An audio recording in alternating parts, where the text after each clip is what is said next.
तो दोस्तों, आप सब ये बात जानते ही होंगे कि इस समय भारत अपने हेलीकॉप्टर के अंदर जिन रॉकेटों का इस्तेमाल करता है, उन रॉकेटों को लेकर अभी तक हमको फ्रांस जैसे देशों के ऊपर निर्भर रहना पड़ता था। लेकिन आने वाले कुछ ही समय के अंदर अंदर हमारी ये निर्भरता फ्रांस के ऊपर से पूर्ण रूप से खत्म होने जा रही है, क्योंकि खबर निकलकर ये सामने आई है कि इस समय हमारी Trident technology engineering, Bharat electronic limited, silver technologies मिलकर एक स्वदेशी 12 किलोमीटर रेंज वाले 80 के अनगाइडेड रॉकेट को बनाकर तैयार करने वाली हैं। इस समय इन तीनों ही कंपनी की तरफ से इस अनगाइडेड रॉकेट के ऊपर काम करना शुरू कर दिया गया है। इस समय जो हम अपने हेलीकॉप्टर के अंदर फ्रांस ओरिजिन के रॉकेट का इस्तेमाल करते हैं, उस रॉकेट की जो रेंज है वो केवल 8 किलोमीटर है। वहीं पर फ्रांस का ये रॉकेट 70 का रॉकेट है। इस समय भारत की तरफ से प्लान ये किया जा रहा है कि आने वाले समय में हम अपने स्वदेशी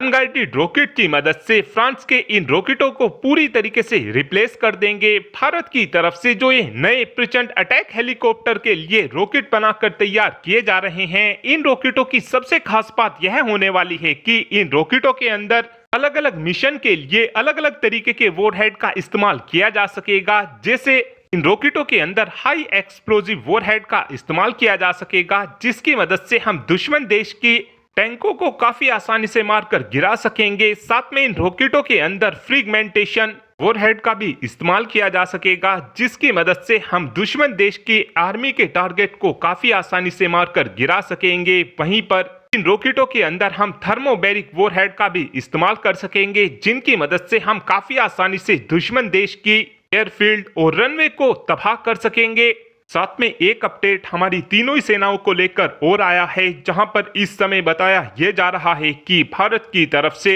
एक्सरसाइज आक्रमण को शुरू कर दिया गया है और इस एक्सरसाइज के दौरान भारत की तरफ से पाकिस्तान को मुंह तोड़ जवाब देने के लिए इस समय अपने सभी फाइटर जेट की मदद से प्रैक्टिस को किया जा रहा है। साथ में इस समय बताया यह भी जा रहा है कि अब भारत ने अपने रफाल फाइटर जेट को पाकिस्तान की सीमा के पास में तैनात करना शुरू कर दिया है और इस समय भारत की तरफ से अपनी दोनों ही रफाल फाइटर जेट की स्क्वाड्रन को पाकिस्तान की सीमा के बिल्कुल पास में तैनात करना शुरू कर दिया गया है। और आपको बता दें कि जहां पर एक तरफ इजराइल जैसे देश भारत के खुलकर सपोर्ट में आ चुके हैं, वहीं पर इस समय बांग्लादेश जैसे देशों की तरफ से खुलकर पाकिस्तान का सपोर्ट किया जा रहा है। और आपको बता दें कि ये वही बांग्लादेश है जिसकी वजह से हमने 1971 में पाकिस्तान के साथ जंग की थी। साथ में इस समय बताया यह भी जा रहा है कि स्काई न्यूज के साथ में पाकिस्तान के डिफेंस मिनिस्टर की तरफ से एक इंटरव्यू को किया गया है और इस इंटरव्यू के दौरान पाकिस्तान के डिफेंस मिनिस्टर की तरफ से जब ये बात पूछी गई कि क्या आप आतंकियों का सपोर्ट करते हैं, तो इस बात को लेकर पाकिस्तान के डिफेंस मिनिस्टर की तरफ से ये बात बोली गई है कि पिछले 3 दशकों से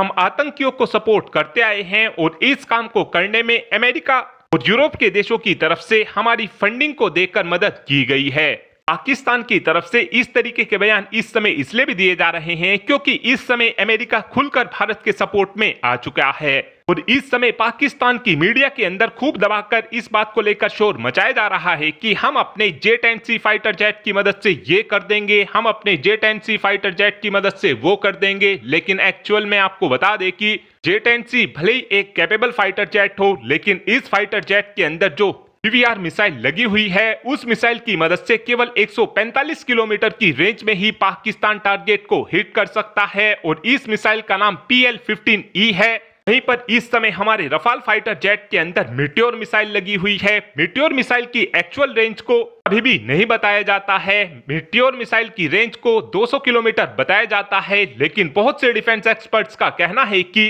मीटियोर मिसाइल की रेंज 350 किलोमीटर से भी ज्यादा है, यानी कि इतना J-10C फाइटर जेट हमारे पास में आने की कोशिश करेंगे, इतना इन फाइटर जेट का काम तमाम हो चुका होगा।